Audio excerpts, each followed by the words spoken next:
What do you mean the front of Nolan's neck was missing? They cut that boy's throat out his body, sent the rest of it to DC like it was a UPS package with a missing item. Now they can't even check the airway to determine if it was drowning or not. And it wasn't drowning, because if it was drowning, his throat would have been with his body. If Nolan drowned and they had evidence that Nolan drowned from the first autopsy, they would have been released that shit. So what the fuck are y'all doing, and why are y'all holding back the first autopsy? Y'all need to release that shit ASAP. Dr. Roger Mitchell said that the focal area of red discoloration in the soft tissue of the back of the head, the occipital region, is significant because he cannot determine why you have that red discoloration in the back of his brain. That's significant. He also talked about just the fact that, as it's common practice, he was missing his throat when they received the body. And he wants to know why they held it back. He's not drawing any conclusions, but he said he would want to examine it if there were neck fractures or compressions to the neck, and he thinks that's significant to know at autopsy. The reason he said he would hold it back when he was medical examiner, because he thought that there may have been some issues with neck fractures. The last thing that is significant is what we said before about him, the condition of his body when he went into the water. Was he conscious or unconscious? Was he forced or unforced into the water? He said those things are very significant. But he started off talking about this red discoloration in the back of his head is something that was of great concern to him. So my first question is, where the fuck is the first autopsy results? Why the fuck they still ain't released the first autopsy results? If we got the second autopsy results already, the first one should have been out. So y'all held back his throat. So that means that y'all are looking into something deeper. So there was something there with his throat. They didn't release the toxicology results, so they don't know if there was anything in his system. All of his organs were already dissected from the first autopsy, so they couldn't get the results to see if there was any water in his lungs, or if there was any water in his throat, or what contents were in his stomach, because they took out every organ and dissected it in the first one and never released the results of it. There was red discoloration to the back of his brain, so that implies that there was some type of trauma to the back of his head. So the cause of death was undetermined because they haven't gotten all the results that they need from the first autopsy so that they can actually determine what the cause of death was for the second autopsy. They need all of that information. And for some odd reason, they're not trying to release that shit. If Nolan drowned and they had evidence that Nolan drowned from the first autopsy, they would have been released that shit. So what the fuck are y'all doing, and why are y'all holding back the first autopsy? Y'all need to release that shit ASAP. That big crump autopsy, man. Yo, man. All of y'all involved is gonna burn in hell, bro. All of y'all involved gonna burn in hell, bro. You mean to tell me they can't determine the cause of death because y'all still got his motherfucking throat? The medical examiner in Mississippi, she sent everything to the other, she sent his entire body to do the second autopsy. Everything but his fucking throat. But they see there's blunt trauma force in the back of the head. Now they can't even check the airway to determine if it was drowning or not. And it wasn't drowning, because if it was drowning, his throat would have been with his body. They cut that boy's throat out his body, sent the rest of it to DC like it was a UPS package with a missing item. And then they got the nerve, the absolute nerve, to call it underdetermined. I need you to understand something right now, y'all. We ain't talking about no accident. We ain't talking about no tragic drowning. We talking about a damn cover up. If you sitting there thinking, well, maybe it was a standard procedure, then you need to get up out my comments and go watch somebody else, because I ain't got the time for that shit today. Not today, okay? Not on this one. Dr. Roger, Howard University Hospital, National Medical Association president, former chief medical examiner. This man credentials longer than Mississippi's whole history of lynching our black bodies. He got on Nolan's body on July the 10th, and let me tell you what he didn't get. Throat, gone. The larynx, gone. Lungs, gone. Stomach, gone. Everything that could have told us how that boy died. Every single piece of evidence that could have closed this case and opened it wide for the world to see, missing. Then they want us to believe that this was standard procedure.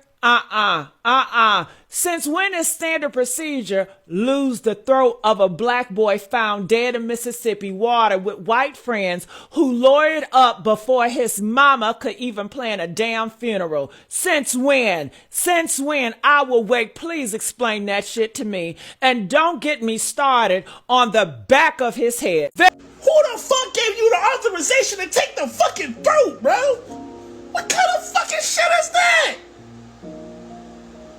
And the reason why they took it is because that was the cause of death. They strangled him. They hit him in the back of the head. They either hung him or strangled him, and they threw him in that fucking island. Like he wasn't worth a fucking damn. And that's fucked up, man.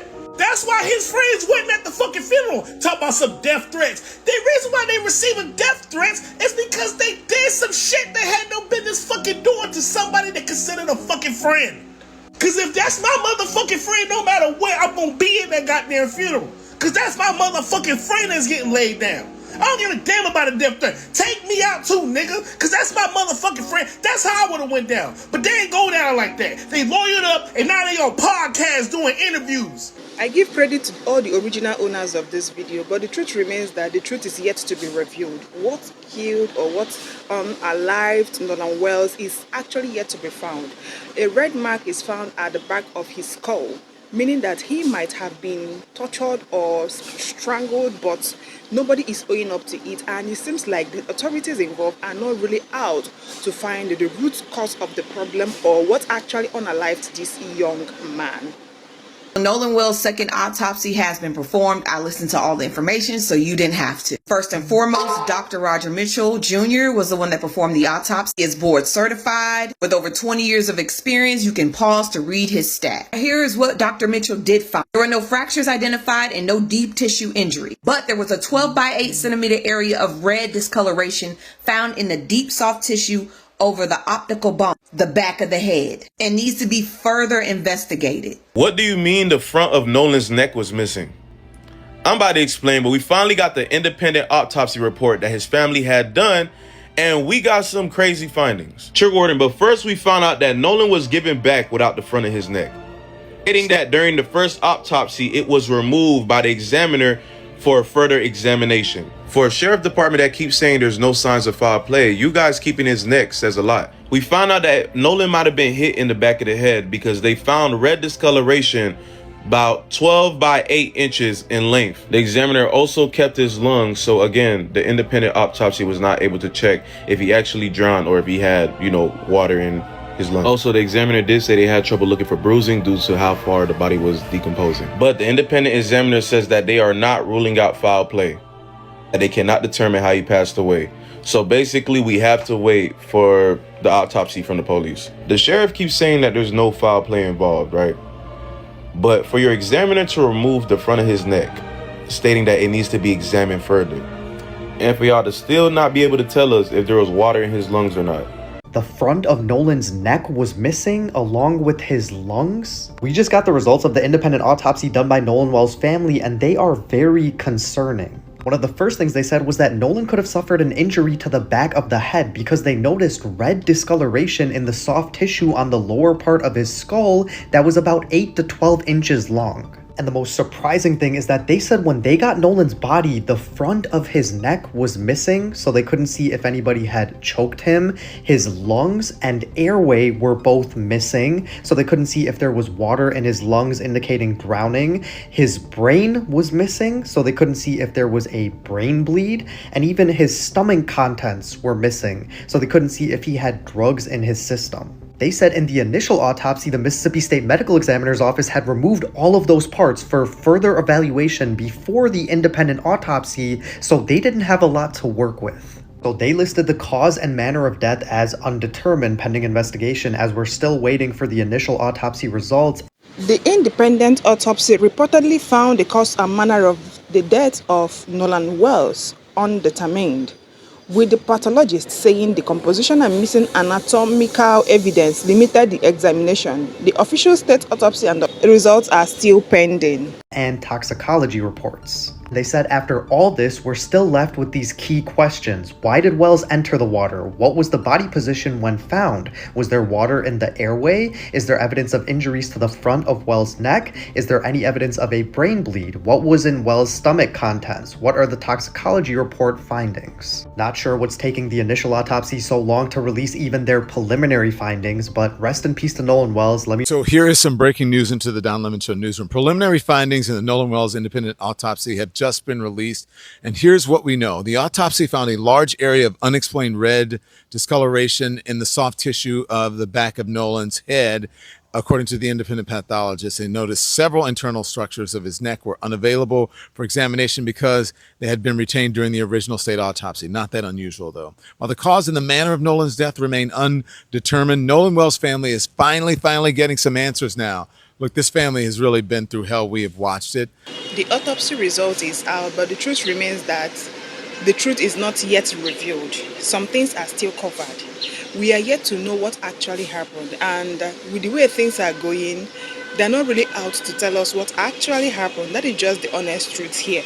Just look at the second result and listen to what they are telling the public. Do you think this is actually what happened? Tell us in the comment section and keep watching, guys. The Wells family says they lost confidence in the official investigation. They were forced to seek an independent autopsy to find out what truly happened to Nolan on the 4th of July. And as Attorney Ben Crump said this morning, we stand for justice, no matter who it convicts or acquits. And we just want the facts wherever they may lead. That's it, period. That's what he said. We're going to continue to follow this Nolan Wells case, seeking transparency and answers for this young man and his family and for you. I'm going to stay on this story, not going to stop. So to stay updated, go to my Lucky Lemon 7 newsletter on Substack and check it out. Also, check out all the work we've been doing on our YouTube channel at The Don Lemon Show. The link is in bio for the newsletter. If you have watched up to this point, thank you so much. Kindly subscribe to this channel, like this video, share to your friends and loved ones. Keep on watching. I give credit to all the original owners of this video, all the original owners of the video we made use in this video. It is solely for news, analysis, for entertainment, and for people to also know what is actually going on.